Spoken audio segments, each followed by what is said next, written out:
Kan kendalanya gimana kalau dia sudah starting misalnya udah setengah jalan lah gitu menjelang pensiun? Iya. Gimana tuh? Misalnya, wah saya baru sadar ternyata harus mulai juga nih ya. Misalnya di usia 45 misalnya kan, baru mulai nih. Nggak apa-apa, mulai aja. Baru gitu. Baru nggak salah. Pokoknya mulai saja. Mau berapapun hasilnya nanti, maka udah mulailah kita sisihkan. Kapanpun kalau ketika mendengarkan podcast ini baru sadar ya pada saat itulah mulai gitu kan. Nah, dengar podcast ini, oh iya ternyata butuh banget. Udah baru sadar usia udah 45 atau usia udah 50, mulai aja. Mulai menyisihkan. Walaupun kita tahu bahwa perusahaan akan menyiapkan juga dana pensiun kita, tapi kan saya pikir nggak terlalu besar. Nggak ada salahnya kita. Nggak ada salahnya kita mulai tambahan juga. Ya.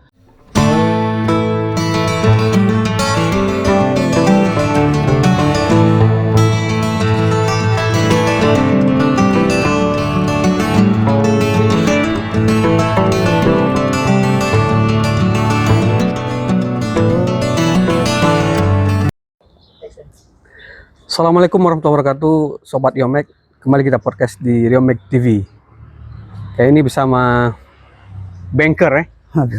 Banker Pak Andi Oki. Ya. Assalamualaikum warahmatullahi wabarakatuh. Waalaikumsalam warahmatullahi wabarakatuh, Bang Dede. Mana Bang? Balik nih terus? Oh iya, biasa lah Bang. Sekarang dipercayakan di Kanwil Medan. Kan? Medan ya. Bolak-balik Kamuru Medan. Ya. Sedikit Bang tentang profil lah Bang Oki sebelum kita ke siap, silakan. Assalamualaikum warahmatullahi wabarakatuh, Bang Dede. Sekarang aktivitas nama Andi Oki ya. Ya, Andi Oki. Aktivitas sekarang di Bank Syariah Indonesia. Sekarang diamanahkan menjadi salah satu di Islamic Ecosystem Solution Manager, ya selevel deputi lah, yang ngurusin lembaga-lembaga Islamik, khususnya contohnya seperti sekolah Islam, pondok pesantren, masjid-masjid, terus lembaga ziswaf atau travel umroh.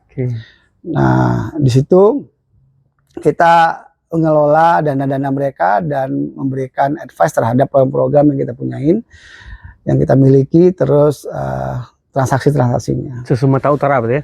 Nah, Kanwil 2 Medan itu membawahi Riau, Sumatera Utara dan Kepri. Jadi kadang-kadang ke Riau juga sini ketika misalnya ada aktivitas kemarin ada aktivitas sama BI mana deh? Bukan, dengan Universitas Islam Riau masjid ya. Masjid. Kita bicara tentang manajemen masjid. Manajemen masjid alhamdulillah kemarin dihadiri 35 masjid.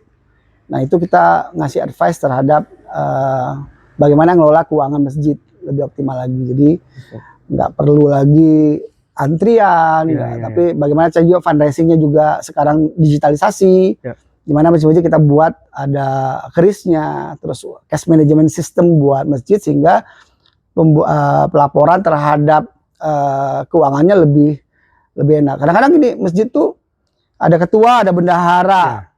Kalau misalnya masih manual, ketika ada kebutuhan dana, ketika ketua keluar kota agak susah kan.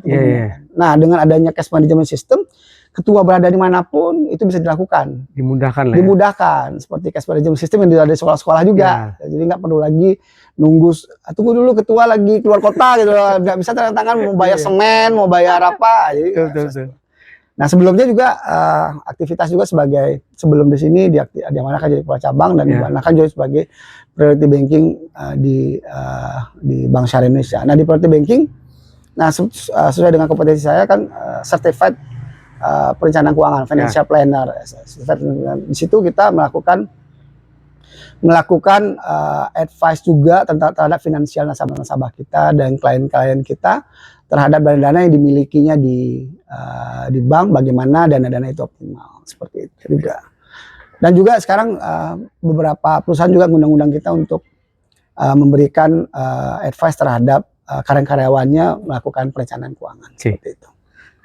Baik, tadi perencanaan keuangan, mungkin bisa fokus ke sana atau gimana tuh Bang?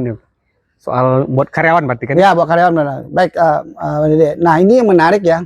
Menariknya saya melihat selama ini berapa klien, berapa perusahaan yang kita undang, yang kita diundang untuk mengisi materinya kebanyakan adalah MPP, masa persiapan pensiun. Masa persiapan pensiun itu dimulai sebelum 2 tahun atau bahkan ada 1 tahun sebelum pensiun baru dilakukan pelatihan, melakukan perencanaan keuangan, terus dikasih pelatihan untuk jadi entrepreneur, nah entrepreneur terus kasih pelatihan misalnya ternak bebek, ternak lele segala macam. Yang ada kebanyakan itu mereka udah mau pensiun, udah tua, terus kasih pelatihan untuk ternak bebek yang nggak ada waktu.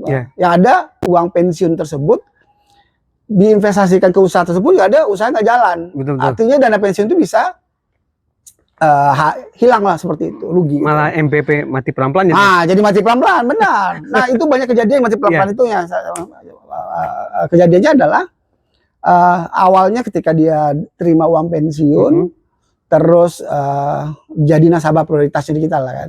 Karena banyak. Karena uangnya banyak, kan uang terima pensiun. Tapi karena nggak bisa ngelola keuangannya, dan dapat uang banyak. Ketika itu banyak penawaran-penawaran bisnis-bisnis. Yang ada pertama ketipu. Ketipu. Kedua, bisnisnya nggak jalan. Sehingga ketika dia ketipu, bisnisnya nggak jalan, ketemu setahun 2 tahun lagi udah nggak jadi nasabah prioritas kita lagi. Kenapa? Kayak tadi mati pelan-pelan, habis itu udah. Bahkan ada yang kita lihat awalnya naik mobil mewah, tiba-tiba udah datang ke bank untuk transaksi naik motor gitu. Karena memang dananya habis, ketipu, nggak bisa ngelola keuangannya lah, intinya seperti itu. Jadi harusnya mulai kapan tuh harusnya? Nah ini menarik, studi saya buat dan beberapa perusahaan saya advice bahwa bilang, kapan sih waktu yang tepat untuk melakukan perencanaan keuangan bagi karyawan-karyawan kita? Nah waktu yang tepat adalah pada saat dia kontrak kerja. Nah pada saat itulah waktu yang tepat perusahaan memberikan pelatihan perencanaan keuangan buat karyawannya. Tujuannya apa? Tujuan yang pertama, ketika dia mendapatkan penghasilan, maka pendapatan dia udah mulai disisihkan dari awal. Tujuannya apa? Kalau misalnya berapa sih, kita akan bantu menghitungi berapa sih kebutuhan uang ketika dia pensiun. Biaya hidupnya sebulan berapa, masa hidupnya rata-rata berapa ketika dia pensiun, maka berapa uang cukup. Rata-rata mungkin sekitar 2-3 miliar lah untuk membiayai hidupnya ketika dia masa pensiun. Nah kalau dimulai pada saat dia mau dekat pensiun, maka berapa besar uang yang harus disisihkannya untuk mempersiapkan 2 miliar, 3 miliar untuk persiapan pensiunnya. Tentu tidak cukup. Nah dengan gaji dia itu, saya ditanya berapa sih besarnya sih. Tapi ketika dia memulai mempersiapkan dana pensiunnya ketika dia pertama kali kerja di usia 23 tahun mungkin, 22 tahun, maka dana yang disisihkan dari pendapatannya itu semakin kecil. Artinya bisa dari 200.000, 300.000, ya nggak terlalu besar. Menyisihkan untuk mempersiapkan masa pensiun. Itu orang banyak lupa. Nah, karena pendapatan pertama banyak untuk konsumtif ya. Konsumtif, beli. Mungkin ketika dapat gaji, wah beli gadget baru. Atau bahkan mau cicil pun, yang dicicil bukan rumah, tapi yang dicicil adalah mobil atau kendaraan, nah, gitu kan, sehingga konsumtif, lebih banyak konsumtif, sehingga hasil investasinya nggak menarik. Nah itu yang kita latih pertama itu. Kedua adalah bagi perusahaan apa sih keuntungannya? Bagi perusahaan keuntungannya adalah pertama menghindari fraud, bang. Fraud, kenapa fraud? Kita lihat di perusahaan-perusahaan fraud itu disebabkan adalah kebanyakan ada masalah apa? Masalah ekonomi keluarga. Perusahaan karyawan kita melakukan curang terhadap perusahaan kita, kenapa? Karena ada masalah ekonomi dia, ada kebutuhan hidup dia yang meningkat, terpaksa harus akhirnya nyuri-nyuri di perusahaan, cari-cari kesempatan, cari-cari peluang, ambil uang perusahaan, cari celah-celah, bagaimana bisa ngambil uang perusahaan.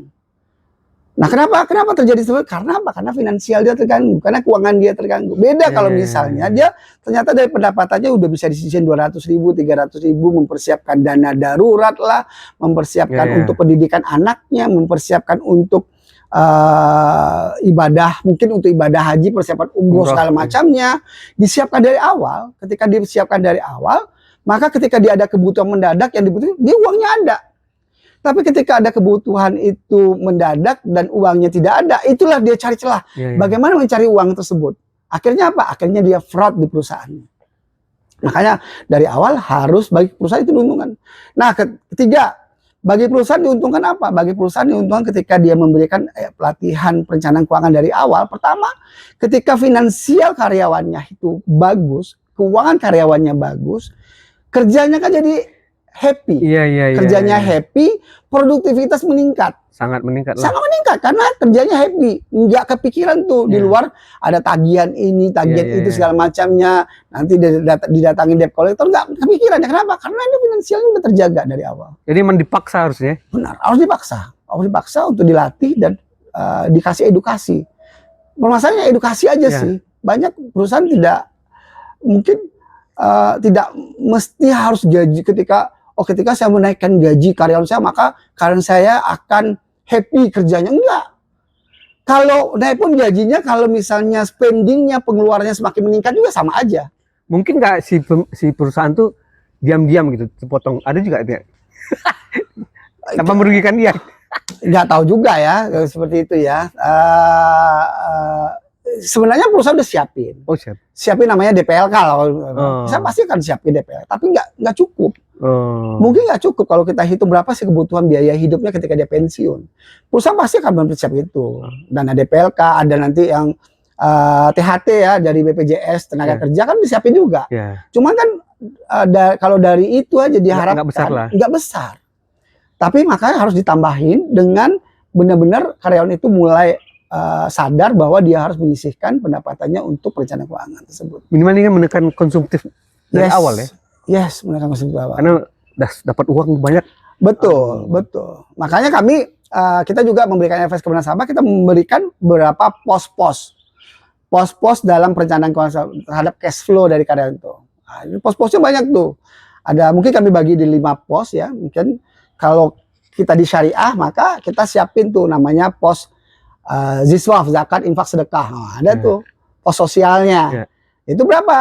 Bisa 2,5 sampai 10% lah. 2,5 sampai 10% minimal dari pendapatannya udah disisihkan. Nah, ini menarik lagi nih.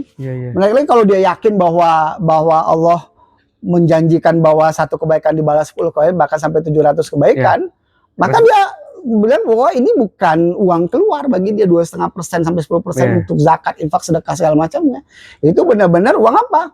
Uang tabungan dia. Bakal balik lagi banyak. Bakal balik lagi. Tapi baliknya kan dia nggak tahu. Kesehatan. Ya. Orang tuanya sehat, anaknya sehat, pendidikan anaknya lancar, jadi tahfiz Quran, sekolah anaknya lancar, itu lebih daripada sedekah mungkin yang diberikan dia. Berkah. Iya. Mungkin kalau misalnya abang tanya, Bang, kalau abang sedekah 1 juta, nanti anak abang saya jamin lulus kuliah, IP-nya bagus dan langsung dapat kerja. Pasti abang akan sedekah waktu itu. Pasti kita sedekah waktu itu. Tapi kan nama sedekah kita nggak tahu Allah balasnya dalam bentuk apa. Ya udah yakin aja sedekah. Itu 2,5 sampai 10%. Itu pos pertama. Pos kedua biasanya kita sebut namanya pos untuk hutang. Hutang itu boleh. Ya, hutang itu boleh, tapi berapa? Nah, pertanyaannya berapa maksimal berhutang itu? Maka pos hutang itu maksimalnya 30% dari pendapatan kita sebagai biaya angsurannya. Misalnya gaji kita 10 juta, maka 3 juta aja. Jangan dipaksakan. Gaji 10 juta, 7 jutanya untuk bayar hutang. Nah, kan? Kebanyakan gitu kan. Ada berapa institusi perbankan juga, walaupun institusi perbankan itu memperbolehkan misalnya 90% dari gajinya untuk jadi angsuran, boleh aja. Tapi kan kita aja yang sadar bahwa nggak kebayang. Iya, akhirnya kan berhutang-hutang terus. Ya, kita tahu banyak mungkin teman-teman kita yang PNS, ASN itu kan kayak gitu hidupnya. Nah, itu berapa? Maksimal 30%. Kalau lebih dari itu berarti kan nggak sakit, nggak bagus finansialnya. Nah itu.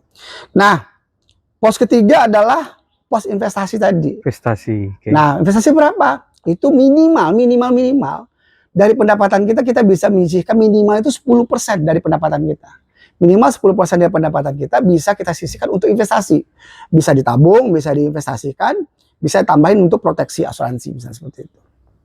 Nah itu. Nah poin 1, 2, 3 ini biasanya kita bilang ini harus disisihkan, bukan nunggu sisa gitu kan. Kebanyakan orang mulai nabung, bayar utang segala macamnya, atau nantilah saya mau zakat nanti aja, atau mau sedekah nanti aja, ada nggak uang sisa? Sedekahnya tunggu sisa gitu kan. Ini pasti ada 50% deh. Itu kalau rata-rata hampir 50% lah. Nah tadi saya bilang yang tadi poin itu minimal 10% itu minimal. Maksimal nggak ada batas, semuanya banyaknya. Misalnya, saya mau nabung, mau berinvestasi misalnya 50% dari pendapatan itu makin bagus. Nah, ya gitu kan. Mempercepat dia untuk menyiapkan dana pensiunnya seperti itu. Nah, itu benar-benar disisihkan, jangan nunggu sisa. Ya. Nah, ada poin 4.5, baru poin 4.5 itu biaya hidup. Nah, biaya hidup, kenapa nunggu setelah itu dikeluarkan baru kita tentukan biaya hidup kita? Karena setelah kita tahu bahwa oh ternyata sisanya segini, artinya kita bisa memprioritaskan biaya yang kita keluarkan tersebut sesuai dengan apa? Dengan kebutuhan kita, bukan keinginan kita. Nah, kebanyakan adalah memenuhi keinginan dulu. Tuh. Tapi ketika kita tahu, oh budget saya tinggal sekian nih. Misalnya anggaplah gaji 10 juta, terus udah untuk bayar hutang, untuk sedekah, infak, untuk nabung, habis 50, tinggal 50% kan? 50% inilah dimanfaatkan 5 juta lagi. Bagaimana bisa memenuhi minimal kebutuhannya, need-nya dulu. Nah, kalau ada sisa baru ada pos terakhir, namanya pos lifestyle, gaya hidup. Nah, pos lifestyle inilah bebas, ini maksimal 20%. Setelah semua selesai, ada sisa baru nanti sisa tinggal dikit udah biaya hidup terpenuhi segala macamnya, baru itu dibuat lagi pos lifestyle namanya. Mau untuk healing kan, mau ganti gadget, mau apa itu boleh aja. Dari 10% tadi. Tapi tadi udah selesai semuanya. Seperti itu, Bang. Nah, itu kita atur sedemikian rupa cash flow-nya nasabah-nasabah kita sehingga dia lebih teratur dalam keuangannya dan tidak khawatir. Karena dia kenapa? Karena pertama, saya udah nyiapin dana darurat saya. Kalau ada apa-apa, ada uangnya. Keluarga saya, orang tua saya misalnya tiba-tiba sakit mendadak minta sama saya nggak nunggu hutang dulu atau nunggu saya gajian dulu baru saya bisa bantu orang tua saya. Yang ketika itu sakit mendadak dan harus butuh uang saat itu. Kalau saya tidak punya dana darurat, tidak punya saving, tidak punya tabungan, saya harus berhutang dulu atau saya nunggu gajian saya. Nah, tapi ketika saya udah menyiapkan itu, kita bisa bantu orang tua kita loh. Bantu mertua kita segala macam. Dari dana seperti itu. Sekarang kendalanya gimana kalau dia sudah starting misalnya udah setengah jalan lah gitu menjelang pensiun? Iya. Gimana tuh? Misalnya, wah saya baru sadar ternyata harus mulai juga nih ya. Misalnya di usia 45 misalnya kan, baru mulai nih. Nggak apa-apa, mulai aja. Baru nggak salah. Pokoknya mulai saja. Mau berapapun hasilnya nanti, maka udah mulailah kita sisihkan. Kapanpun, kalau ketika mendengarkan podcast ini baru sadar ya pada saat itu lah. Mulai gitu kan. Nah, dengar podcast ini, oh iya ternyata butuh banget. Udah baru sadar, usia udah 45 atau usia udah 50, mulai aja. Mulai menyisihkan. Walaupun kita tahu bahwa perusahaan akan menyiapkan juga dana pensiun kita, tapi kan saya pikir nggak terlalu besar. Nggak ada salahnya kita mulai tambahan juga. Walaupun nanti ya tadi ketika dapat uang pensiun tersebut, aturlah bagaimana dana pensiun tersebut bisa maksimal. Nah, intinya gini, Bang. Ketika kita mengumpulkan dari muda 200.000 tiap bulan, tentu kan tiap tahun naik ya, karena finansial kita, gaji kita naik terus ya. Gaji naik, pendapatan kita naik. Tentu nggak mungkin tiap tahun itu tiap bulannya jadi 200. Mungkin tahun depan ketika gaji kita naik jadi 300. Tahun depan kita jadi 500. Mungkin ketika usia kita 45, penghasilan kita makin tinggi, mungkin kita bisa nyisihkan untuk nabung kita 2 juta sehingga hasilnya maksimal. Tujuannya apa? Tujuannya ketika terkumpul dana 2 miliar, 3 miliar tadi, ya tergantung dari biaya hidup mereka ya, berapa kebutuhannya itu beda lagi cara ngitungnya. Nah, ketika terkumpul tadi, bagaimana cara membiayai masa pensiunnya? Ingat, ketika masa pensiun, dia kan tinggal hidup berdua, suami sama istri. Kalau umurnya panjang suami istri, berarti kan anak-anak harapannya apa? Anak-anak udah bekerja, berarti kan dia membiayai hidup dia sendiri. Artinya 2 miliar, 3 miliar tersebut udah diinvestasikan ke instrumen investasi yang di atas inflasi. Contoh, ada mungkin kalau di syariah sukuk namanya, kalau di konvensional ada obligasi ORI, obligasi Republik Indonesia. Ini resiko yang kecil berarti ya? Ini resiko kecil karena dijamin oleh pemerintah. Dan imbasnya lumayan di atas 6%. Nah, di atas 6% kan? Aman, inflasi kita 4% sekarang aman. Artinya dia bisa hidup 2 miliar, 3 miliar itu disimpan di sana, dia bisa hidup dari biaya bulanan itu. Mungkin dapat kalau 6%, kalau 1 miliar kan juga bisa dapat sekitar 5 jutaan. Saya pikir hidup berdua cukup lah. Kalau punya 2 miliar, 3 miliar kan bisa di atas 10 juta dia dapat. Kalau misalnya swasta kayak kita ini kan nggak ada uang pensiun, Bang. Ketika pensiun ya habislah pendapatan kita income. Beda sama PNS. Mungkin PNS dapat tapi kurang. Apakah ketika dia pensiun dia harus mengurangi gaya hidupnya? Apalagi dia pengen, saya pengennya pensiun, tapi saya nggak mengurangi gaya hidup saya gitu. Ya berarti dia harus menyiapkan dana itu lebih bagus lagi, gitu. Lebih bagus lagi. Tapi emang berat juga ya. Yang mungkin dia sudah terbiasa dengan konsumtif itu gimana cara ngeremin? Nah itu dia harus bisa mengetahui need dia. Nah membedakan antara kebutuhan dan keinginan dia. Oke, kebutuhan dan keinginan dia. Jadi kadang-kadang udah kebiasaan segala macamnya, ya mau nggak mau harus belajar bagaimana mengerem itu. Seperti itu. Kira-kira misalnya nih baru daftar ya, udah itu terus dialokasikan lah atau sama manajemennya. Itu emang pertama kan ya, kenapa Pak harus seperti ini gitu ya kan? Apa nggak merasa terbebani sama karyawan itu gimana? Nggak bisa nih ya. Ya. Banyak ketika saya ngomong gini, gimana mau nyisihkan gitu Bang, gitu kan? Uang masuk gaji langsung habis ya. Ya. Karena udah ada bayar utang lebih besar gitu kan. Sebelumnya. Iya, maka apa yang harus dilakukan? Sebenarnya masalah yang tadi saya bilang 10%, 20% itu mah idealnya. Bisa fleksibel lah kan? Fleksibel banget. Sangat fleksibel dalam perencanaannya. Yang penting dilakukan, itu intinya. Pertama. Kedua, kalau misalnya ada orang bilang, gimana Bang, penghasilan saya aja segini ya, masuk gaji, pendapat gaji udah habis, nggak ada yang bisa ditabungkan lagi. Nah, maka apa yang harus dilakukannya? Pertama, cek cash flow-nya. Yang dilakukan cek cash flow-nya. Cash flow-nya ini kebanyakan kemana keluarnya? Ya, apakah ke hutang? Apakah ke apa? Sehingga ketahuan, oh ternyata banyak keinginannya, banyak nongkrong ngopi segala macam. Berarti harus dikurangi. Kurangi itu dulu, kurangi nongkrongnya, kurangi ngopi-ngopinya dulu. Nah, harus direm tuh. Direm dulu. Kenapa? Karena dia tahu bahwa saya harus nabung gitu kan. Sehingga kalau nabung saya harus ada uang disisihkan. Nah, uang disisihkan itu harus dihitung lagi tuh cash flow, cek cash flow. Tapi kalau misalnya ternyata, Bang, udah Bang, ini semua uang saya ini tuh kebutuhan semua ini. Untuk kebutuhan hidup saya semuanya ini udah nggak ada lagi nih bilang. Pokoknya saya nggak ada nongkrong udah saya kalau udah kerja di rumah aja. Udah mikir bagaimana untuk bulan depan gitu kan misalnya. Maka kedua adalah yang dilakukannya apa? Tingkatkan kompetensi dia. Tingkatkan kompetensi dia. Untuk apa? Untuk mencari side income. Berarti income yang didapatkan ini masih kurang. Side income tanpa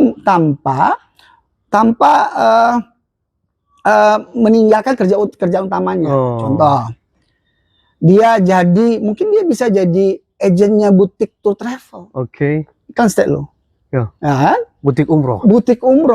Siap. Bang, saya kalau bawa jamaah dapat fee kan? Dapat fee kan? Itu bisa jadi salah satu side income-nya. Tapi kan kompetensinya. Untuk apa? Untuk dia tahu bahwa tour travel umroh itu seperti apa kerjanya, komunikasi, mungkin dia perlu kursus komunikasi, ya tinggal investasi dari leher ke atas lah, tinggal komunikasinya dilatih segala macam, sehingga dia bisa, atau kalau mungkin dia bisa untuk desain, ya dia kursus dulu jadi desain, jadi bisa ambil desain. Jadi dia harus mengalokasikan waktu dia weekend lah kan. Weekend dia. Jadi harus untuk ningkatin kompetensi dia. Investasi dari leher ke atas lah. Investasi untuk kompetensi, kemampuan dia. Kursus-kursus kecil, kursus. Ya, untuk apa? Untuk tadi nyari side income dari pendapatan. Mungkin jadi public speaking dia nanti. Harus direlakan gitu ya. Relakan, karena dia tahu bahwa pendapatan dia dari gaji dia nggak cukup. Cari tingkatkan kompetensi dia bisa dua. Pertama, tingkatkan kompetensi dia untuk mencari side income, atau tingkat kompetensi dia untuk naik jabatan. Ketika dia naik jabatan, ketika dia promosi, income-nya nambah. Itu. Jadi pastikan itu. Kalau misalnya udah nggak bisa juga, berarti nggak cocok dia kerja gitu. Emang harus dipaksakan untuk bisa. Ya, dan dia harus sadar bahwa itu benar-benar kebutuhan. Dia harus, ini yang paling penting dalam hal perencanaan keuangan segala macamnya itu, yang paling penting adalah tujuan dari finansial dia. Nah, dia pasti menentukan tujuan dari keuangan dia. Itu yang utama harus, Bang. Misalnya Saya pengen anak saya sekolah di tempat terbaik. Oke. Saya pengen usia 35 saya bisa umroh satu keluarga atau berhaji satu keluarga. Saya pengen jalan-jalan ke luar negeri. Itu ada tujuan-tujuan. Yeah. Nah, tujuan-tujuan itu yang mendrive dia untuk melakukan perencanaan keuangan. Oh, rem habis berarti. Kalau dia nggak ada tujuan, dia nggak tahu mau ngapain. Yeah, Untuk apa saya nabung? Untuk apa saya menyisihkan keuangan ini? Untuk apa saya menyisihkan 10%, 20% dari penghasilan saya? Itu harus pasang target berarti? Harus pasang target dong. Misalnya, anak saya pengen kuliah di tempat terbaik. BUKT sekarang gila-gilaan, Bang. Yoi. Untung ditahan sekarang. Hah? Tapi sekarang kalau misalnya tahun depan bisa jadi lanjut lagi tuh, Yeah. UKT naik lagi. Enggak, kita pengen masuk anak kita ke negeri supaya biayanya murah, Bang. Negeri pun sekarang mahal. Sama ya. Sama aja sama swasta. Siap. Artinya apa? Artinya ada biaya pendidikan. Berarti Ya. saya siapin. Mempersiapkan dana pendidikan untuk anak saya. Lebih kurang berapa? 500 sampai 1 M. Harus itu berapa duit yang saya butuhkan? 500 sampai 1 M. Sampai dia lulus. Untuk biaya pendidikannya, biaya kuliahnya, untuk dia kosnya nanti, kalau dia jauh dari kita, biaya kosnya dihitung semua. Oh, ternyata butuhnya 500. Berarti anak saya sekarang usia sekian, saya misalnya SD, kuliah nanti 10 tahun atau 15 tahun lagi. Berarti dari mulai sekarang saya nabung untuk mempersiapkan dana 500 satu bulan. Nah itu, ada yang drive dia untuk melakukan perencanaan keuangan. Tapi kalau dia nggak siapin tujuan perencanaan keuangannya, nggak disiapin, dia nggak tahu segala macam, saya hidupnya kayak air mengalir aja Bang katanya. Kalau mengalirnya ke got Bang, busuk lah dia kan. Busuk lah dia kalau ngalirnya ke got kan. Harus diarahkan juga. Harus ada arahannya. Ngalir pun harus diarahkan kemana alirannya gitu kan. Nah, kita mengalir paling. Nah, jadi itu Bang. Jadi pertama yang dilakukan oleh kalau misalnya bilang, ya itu kan tujuanmu. Tujuannya itu apa? Tujuan melakukan tujuan keuanganmu apa sih? Gitu. Biar pendidikan anak, umroh, mau beli rumah, ya kan? Mau beli rumah atau mau renovasi rumah atau mau mempersiapkan dana pensiun, banyak tujuannya. Tapi harus disebutkan, jangan sampai nggak tahu kita. Saya nih mau nabung tuh apa sebenarnya nggak tahu dia kan? Sehingga akhirnya berapa saya harus nabung nggak tahu juga dia. Berapa yang harus saya siapkan ini nggak tahu juga. Makanya kayak ini kita hitungin. Oh saya mau nyiapkan tuh dana pensiun saya butuhnya berapa? Akhirnya kita hitungin. Butuhnya berapa? Butuhnya misalnya berapa biaya hidup rata-rata? Oh saya biaya hidup misalnya 5 juta cukup kok. Oke 5 juta kan tahun ini. Ya. Kalau berapa tahun lagi di pensiun? 10 tahun lagi misalnya. 10 tahun lagi di pensiun. Maka dihitunglah masa inflasinya. Anggaplah inflasi 5%. 5% inflasi berarti biaya hidupnya 10 tahun lagi kan beda lagi. Beda lagi. Enggak 10 juta. Mungkin biaya hidupnya 10 tahun lagi itu adalah 12 juta misalnya gitu ya. Atau 10 juta. Berarti kan bagaimana uang 10 juta masa hidupnya. Misalnya usianya 55 tahun. Masa hidup orang Indonesia anggaplah 75 tahun. Berarti 55 tahun ada 20 tahun masa hidup dia. Selama 20 tahun ini kali 10 juta berapa tuh ya? Segitu lah dibutuhnya rata-rata. Nah, gitu. Biar safe lah. Biar safe. Tidak membebani orang. Nggak membebani orang tua dengan membebani anak. Ini penting juga nih Bang. Walaupun sebagai seorang anak wajib lah kita membantu orang tua kita. Ya, tapi kan ya maksudnya nggak memaksa anak kita. Saya pensiun kamu harus membiayai hidup saya. Nah, gitu juga kan. Yang jelas anak kita juga nanti punya keluarga, punya anak, dia punya biaya juga. Kebutuhan dia masing-masing. Tiba-tiba orang tua minta sama dia semua. Masya Allah. Akan terbebani anak kita. Nah minimal itu nggak membebani anak kita lah. Saya bisa menghidupi biaya hidup saya sendiri, tapi tanpa membebani anak kita. Namanya kata orang generasi sandwich gitu. Generasi sandwich gitu. Generasi sandwich itu dia di tengah-tengah harus membiayai keluarga dia, orang tua aja, adik-adiknya sekolah. Sama dia harus membiayai istrinya sama. Jadi itu generasi sandwich. Maka kalau di perencanaan kita bilang bagaimana generasi sandwich ini bisa kita putus. Jadi ya, mau nggak mau ya dari sekarang masing-masing muda ini dia udah mulai ke perencanaan keuangan, menyiapkan dana-dana dia sehingga nanti dia nggak nyusahin anaknya. Seperti itu. Baik, Bang Andi Oki, mungkin ada closing statement buat pemirsa Riomek TV. Silakan Bang. Baik, kepada teman-teman Riomek TV. mulailah melakukan perencanaan keuangan dari sekarang. Ya, dari sekarang berapapun usia Anda untuk mempersiapkan dana pensiun sehingga nanti tidak menyusahkan orang lain dan kita juga tidak, keuangan kita juga stabil. Mulai dari berapapun ya, nggak mesti harus tadi saya bilang 10.000, mulai dari kalau bisa 100.000 100.000, nggak bisa minimal 10.000 pun nggak apa-apa, yang penting dimulai untuk melakukan investasi segala macamnya, produknya banyak, pelajari, ilmunya juga ada segala macamnya, insya Allah nanti bermanfaat. Dan jangan lupa juga selalu tonton Riomex TV. Alhamdulillah. Baik, makasih Bang Andi Oki. Ya. Oke, ini udah cukup panjang lebar, cukup ya? Cukup lah. Waduh. Banyak ini udah Ya. ilmunya nih. Mudah-mudahan nanti ini pendengar podcast Riomex TV. Riomex ini dapat insight-nya, bisa mulai. Ya, pokoknya jangan lupa nanti nomor apa boleh Bang ya? Oh boleh lah, pasti yes, boleh. ya, jangan lupa kontak Bang Andi Oki. Siap. Baik Sobat Riomex, podcast kita kali ini dipersembahkan oleh Butik Umroh. Wassalamualaikum warahmatullahi wabarakatuh. Waalaikumsalam warahmatullahi wabarakatuh.